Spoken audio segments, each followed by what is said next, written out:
পরিচালন সমিতির ভোটে প্রার্থী দিতে পারল না তৃণমূল বিরোধী দল। নমিনেশন জমা তৃণমূলের 6 প্রার্থীর।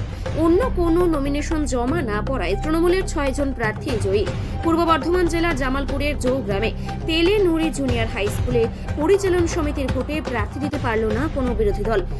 আজ তেলে নুরি জুনিয়র হাই স্কুলে পরিচালন সমিতির ভোটের নমিনেশন জমা দেওয়ার ডেট ছিল, যার টাইম ছিল দুপুর 2টা পর্যন্ত।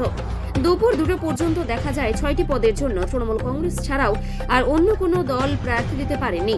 সকাল সকাল ব্লক সভাপতি মেহমুদ খান ও বিধায়ক অলোক কুমার মাঝের নেতৃত্বে তৃণমূলের 6 প্রার্থী নমিনেশন জমা দেন। এই উপলক্ষে আর উপস্থিত ছিলেন কার্যকারী সভাপতি ভূতনাথ মালিক, INTTUCর সভাপতি তবারক মণ্ডল সহ সকল শাখা সংগঠনের নেতৃত্বরা। ছিলেন জৌগ্রাম অঞ্চল সভাপতি মৃদুল কান্তি মণ্ডল। যেখানে নমিনেশন দেওয়াকে কেন্দ্র করে উৎসবের মেজাজে তৃণমূল, সেখানে দেখা পাওয়া যায়নি বিরোধীদের। জৌগ্রামে নাকি বিজেপির প্রচুর রমরমা, সেখানে দাঁড়িয়ে আজকে বিজেপি এই তেলেনুরি স্কুলে কোনো প্রার্থীই দিতে পারল না, এটা নিয়ে কি বলবেন? দেখুন, রমরমা সে তার পরিস্থিতি পশ্চিমবাংলায় মাননীয় মুখ্যমন্ত্রী মমতা বন্দ্যোপাধ্যায় এই কদিন আগে উপনির্বাচন হলো, সেখানে জৌগ্রাম শুধু নয় পশ্চিমবাংলায় ওনারা বলেন যে পশ্চিমবাংলায় আমরা সব থেকে শেষ কথা বলবো, এবং আমাদের মুখ্যমন্ত্রী মমতা বন্দ্যোপাধ্যায়কে ট্রেনে যেমন নামিয়ে মুখ্যমন্ত্রী বসার জন্য লাফালাফি করেছিলেন, সেই জায়গায় জৌগ্রাম কেন পশ্চিমবাংলায় প্রত্যেকটা কোনায় কোনায় মাননীয় মুখ্যমন্ত্রী মমতা বন্দ্যোপাধ্যায়ের নেতৃত্বে যেখানেই ভোট হবে সেখানে কোনো অস্তিত্ব থাকবে না কোনো বিরোধী দলের। কারণ মাননীয় মুখ্যমন্ত্রী মমতা বন্দ্যোপাধ্যায় যে উন্নয়ন, সেই উন্নয়নের নিরিখে মানুষ দুহাত ভরে আশীর্বাদ করেছে।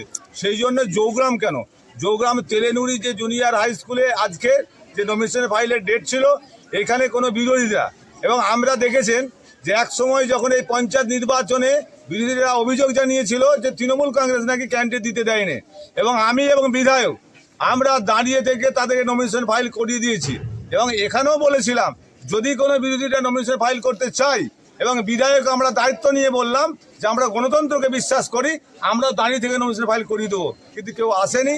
অত্যন্ত যে আজকে যে মাননীয় মুখ্যমন্ত্রী মমতা বন্দ্যোপাধ্যায় যে আশীর্বাদ, সেই আশীর্বাদে আমাদের 6 জন ক্যান্ডিডেট এখানে জয়লাভ করেছে। এখানে আমাদের মৃদুল আছে, আমাদের তারক টুডু আছে, আমাদের বিধায়ক আছে, আমাদের প্রধান আছে, এবং এখানে তৃণমূল কংগ্রেসের যারা সৈনিক প্রত্যেকে, এবং তাদের দাঁত দিয়ে এখানে সকাল থেকেই পড়েছে। আপনি তো চেয়েছিলেন যে বিরোধী আসুক, নমিনেশন ফাইল দিক, কেন আপনি বলছিলেন কি একটা বলছিলেন যে তখন দেখুন, বিরোধী থাকলে খেলা ভালো হয়, সেই ক্ষেত্রে একতরফা খেলা হলো, তারা যদি মাঠে না নামে তাহলে আমাদের কিছু করার নেই, আমরা ওয়াকওভার পেলাম।